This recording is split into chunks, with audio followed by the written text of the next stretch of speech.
she was so angry. I told her, Maria was so angry that she raped everything. Hurricane Maria. Hurricane Maria. Hurricane Maria. Slamming into the island, and as you heard, one official saying the island is destroyed. Flooding in every direction. Across Puerto Rico, there is almost no power and no cell phone signal. Here in San Juan, many roads are impassable and communication systems are down. President Trump was criticized for a terrible response to Hurricane Maria. On September 20th, Hurricane Maria devastated Puerto Rico, leaving nearly 3.5 million people without electricity, clean water, or hope. In the month following, there has been a vast variety of reports about FEMA and how the US government has responded. A numbering of different opinions on the condition and safety of Puerto Rico, and a lot of people forgetting it ever even happened. Us. Two crazy Christ-following travelers headed there November 11th to discover the truth.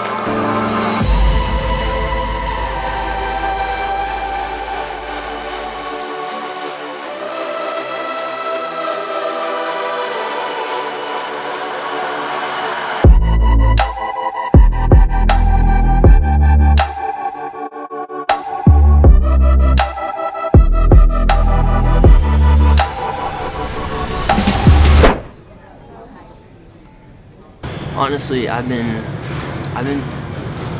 feeling pretty stressed out about this trip. So 3 days ago, I actually went to the hospital. I got super sick. I puked about 8 times. There's something very wrong with my stomach, and I've just been resting. I've been in bed for the past 2 days. It's definitely not gotten completely better, so I don't know. We'll see. This trip is definitely going to be out of my comfort zone. Kind of nervous. 1, 2, 1, 2. Adventures of Boomer Palmer, traveling across the world. Everything in our backpack. Where will we go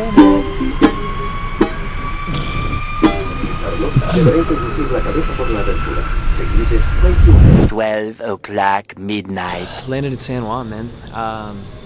It's midnight.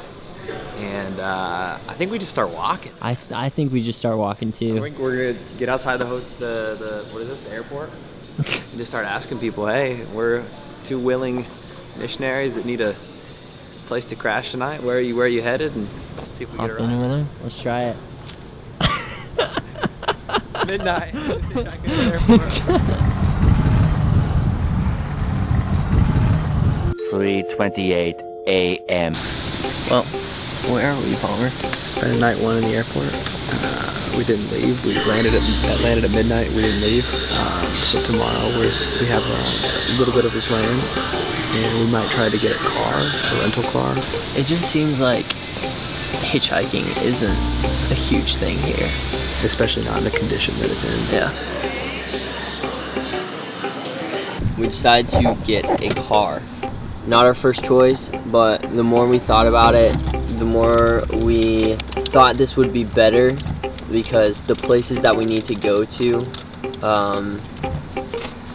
is a little bit harder to get to on other people's terms. We'll be able to get wherever we want to go, when we want to go, and more effectively help with getting stuff for those people. So we just went and bought 4 giant cases of water because we're here in the city right now, and we're heading out where the water and everything is way less accessible. Where do you want to go? Fardo.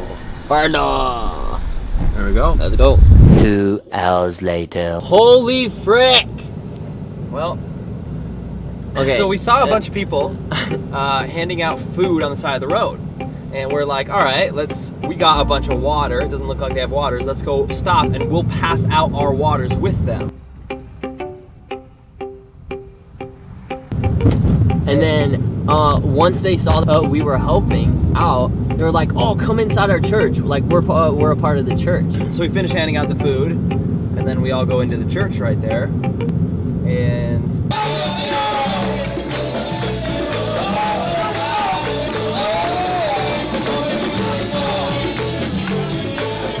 well, they brought us up on stage. Yeah, they brought us up on stage.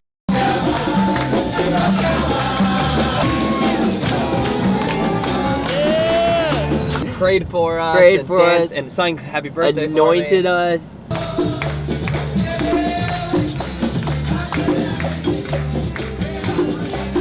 I got a sweet prophetic word of David. Dude, heck yeah. Again, that's a confirmation. Oh! Come on, baby.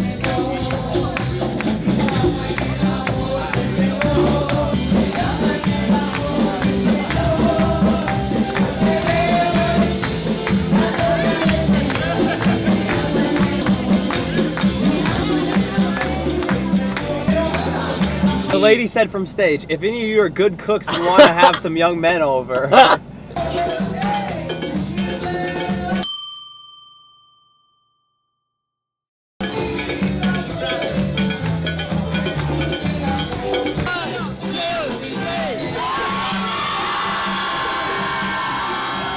And so we're gonna stay at this apartment, and then we can leave from there. But that's where we're staying. So, dude, that's where we're going right now. Rick, yeah, bro. It's the churches. Look, we got some anointing oil. Some anointing oil. Yeah, bro. Well, I'm speechless. Well, we show up to the person's house from church that we met, and it's like, well, we have like a guest house. We have, we're in a house. We have our own house that has beds for us, a little kitchen area, and it's separate from the house, so we can come and go as we please. Yeah. Legit, they gave us a house. Happy birthday, Thomas. Happy birthday to you. Yes, thank you, thank you, thank you, thank you. Yeah. Okay. Okay, good night, guys.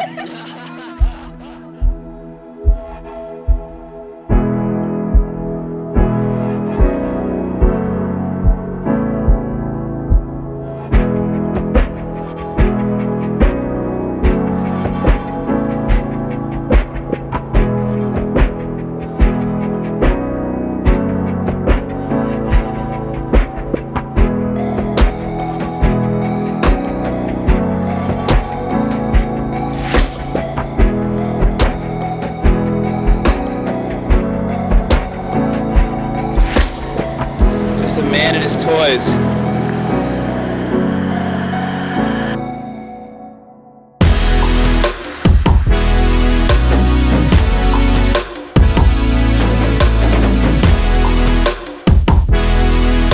So we're catching a ferry pretty soon. We came here at 6 a.m., but false news, it's at 9. So we got some time, so we're just hanging.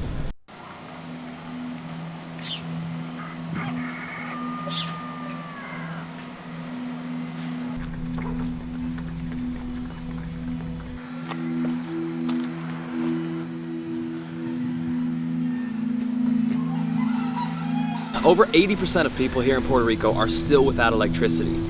You see generators running everywhere, wherever they can, whoever has them, and even electricity is fed to the neighbors from one person that's able to have the electricity. It's also hard to see what is just because of the hurricane or what is because of, you know, accumulative things. They get hit by a lot of hurricanes here, and they also have a lot of rain. Just about 4 days ago, there was a big rainstorm that wasn't even part of a hurricane, and it started to flood everywhere, and there's still standing water that you can see everywhere. We spent the day on the island of Culebra, a small island, only about 2,500 residents. We were blown away by the support we saw. Right away, we stumbled across a gym where the people were organizing lunches and waters, playing basketball and gathering together to eat and bond just as a community. The resources were provided by the governor and the First Lady of Puerto Rico, and they had been giving out free lunches every day since a few weeks after the hurricane. We quickly found another disaster recovery center, which is a FEMA distribution center they have all over Puerto Rico. For a small place that takes an extra ferry ride or flight to get to, we're amazed at the efforts they had set up.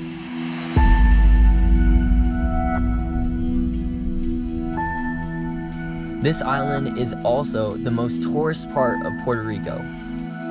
It has some of the world's most beautiful beaches, and right now is the peak of the tourist season. But You see nobody here. only 2 of the town's 10 restaurants are open. Though they are getting resources, many people are without jobs. This is a scenario we didn't quite foresee. We were approached by a few women who were shocked seeing the first travelers and tourists they had seen in months. Is we are more aware of the other people, that what is around us, not focus on our own things, and we can say hi, more on.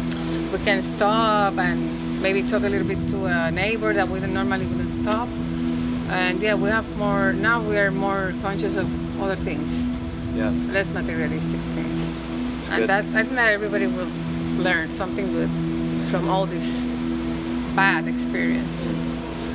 Let's hope for that.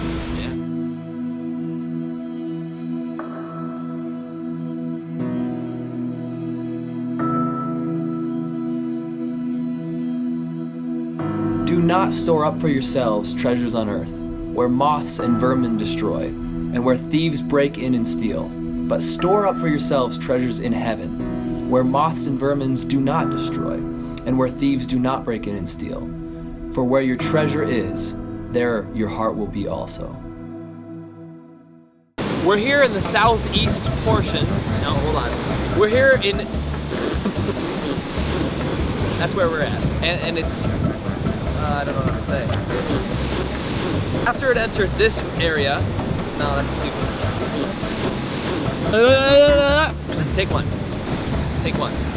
We're here in the southeast corner of Puerto Rico, near Yabucoa. And this is where the hurricane entered the island. As you can see, the trees are blown completely over, there's trash everywhere, the power lines are all down. It's been cleaned up a little bit, but it's really hard. And after it hit here, it went straight into the mountainous region, which is where it's hardest to reach and hardest to do recovery now. So we went to the supermarket in the city, loaded up with food and water, and headed straight into the mountains. Quickly, we found greater destruction than we had seen thus far. The roads were steep and windy. The damage to the trees and power lines was clearly causing slow restoration.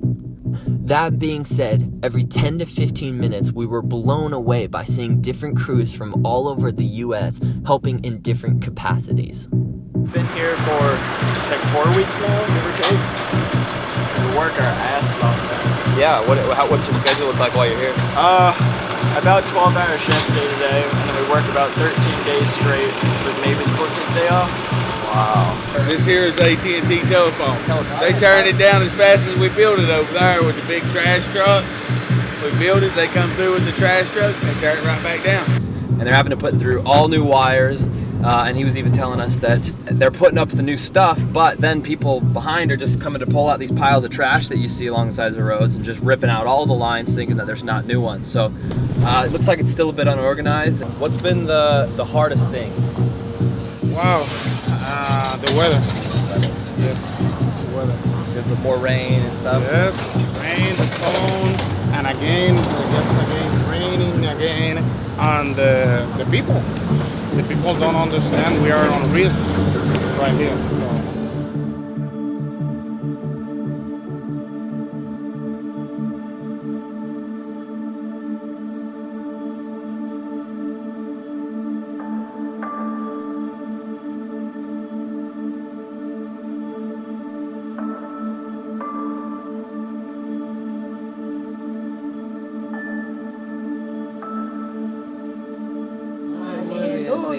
Aleluya. Aleluya. La gloria a Dios. Mi alma alaba a Jehová. Amen. Jehová. Oh, amen. Qué cosa linda. Amen. As we drove, we found a lot of need. Standing water, piles of flooded furniture, and trees falling straight onto houses and cars. Everywhere we went, people were sitting around the houses, and we asked if they needed help.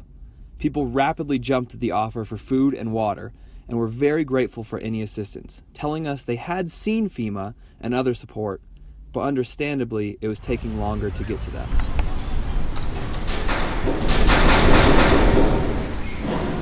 They're saying this is from all the houses in this region. People come down and dump their stuff, and so we've seen a lot of piles on the sides of roads in a lot of places we've been, and this is kind of the first mass gathering of all the trash that we've seen. So FEMA is helping them out. They have the stations here and stuff, but they haven't been able to come yet to their houses. So it seems like they're definitely getting around or trying to, but they're just having, you know, a lot of people that they're having to take care of. We saw an army caravan in a small village in the mountains, and we stopped to see what they were doing. It was 3 Puerto Rican U.S. Army troops. Their truck was full of FEMA-provided food and water, and they told us something that confirmed a rumor we thought couldn't possibly be true.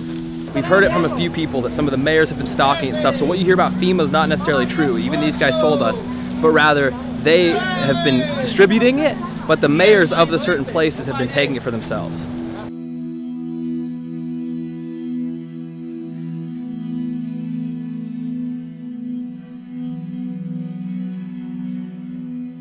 Because God, He blessed us. At least we lost everything material, but the life is the first thing. So we're gonna get up with the help of God. But this is an island that, hey, we are tough guys, and we're gonna get up, man. And we're gonna go smiling, and any help that coming over, hey, first we bless God, and God bless us, because we have even you guys. Because the kids are growing up, and there are no conversation, always technology. Now they have to face each other, neighbor, help neighbor, and that's the way we're gonna get up. We have to get together. Hey, you're gonna be part of us. Hey, come on. Hey, man, come on. That's it, brother. Hey, God bless you guys, man. Appreciate it. Yeah, we don't have mango, but hey, you're gonna have a good time. Hospitality and people from the heart. The second is this: love your neighbor as yourself.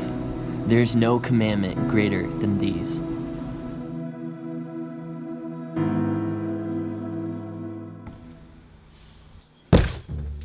Palmer! I'm reading my Bible, Boomer. Palmer, wake up! Dude, I got lit up by mosquitoes last night. Everywhere. The mosquitoes love me here in Puerto Rico. Wake up! Loves me in Puerto Rico. And put on a shirt. No one wants to see that. Whoa! What yeah, are you looking at? cover those. Dude, the mosquitoes sure liked it.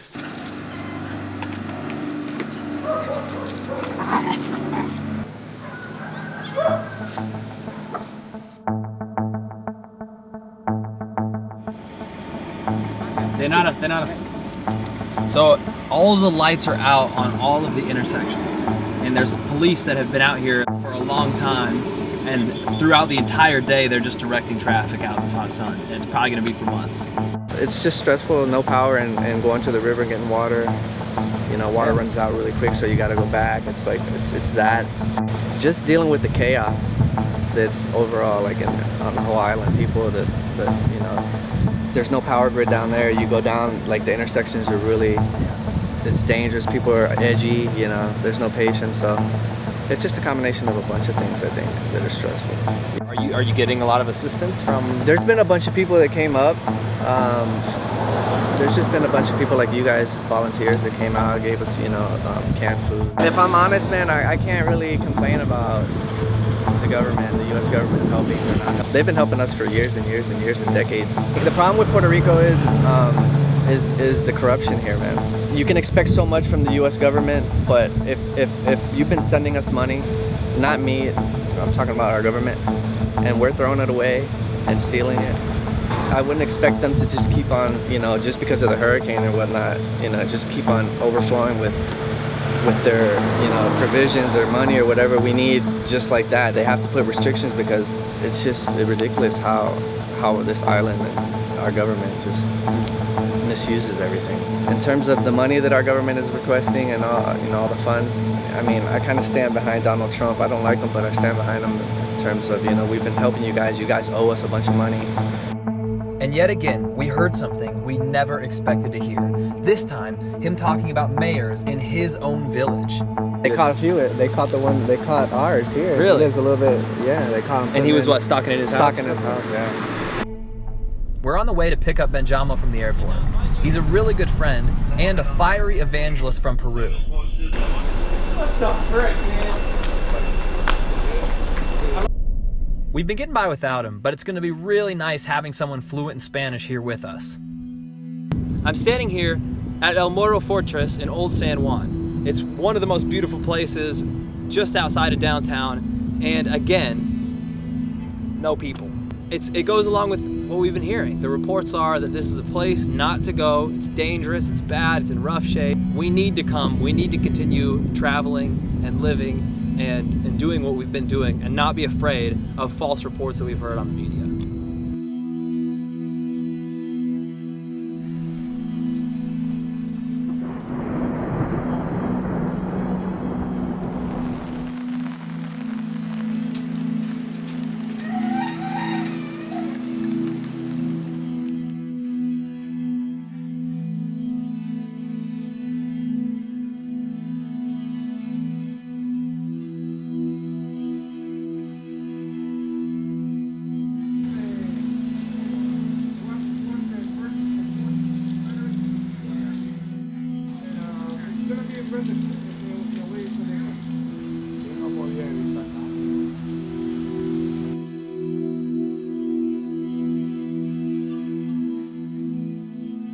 I'm standing here on Playa Negra, Black Sand Beach in Vieques. It's another island just south of Culebra off the coast of Puerto Rico.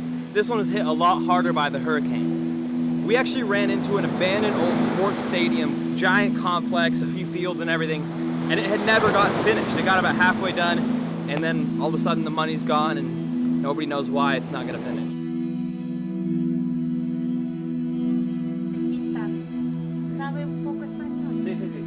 Wow, muy bonita.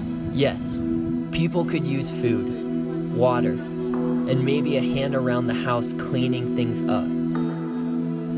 But there's a lot we couldn't do. A lot that only time could solve. People really needed compassion and love. To just talk, laugh, and have companionship. Much more than any resources we could have provided. There's a level of devastation that demands a restart in many ways. But learning what to value and where to find hope in the process could be the most important lesson of all.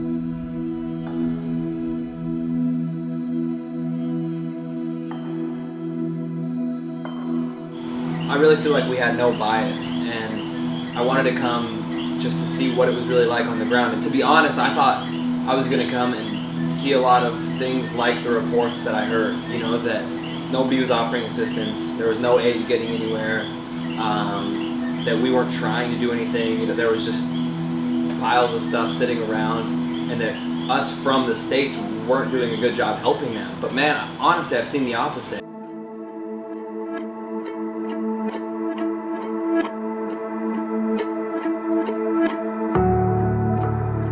Everyone spends their life seeking more. More money, more happiness, more stuff. As soon as we get anything, it never quite brings us the pleasure that we thought it would. And we are left chasing the next great thing.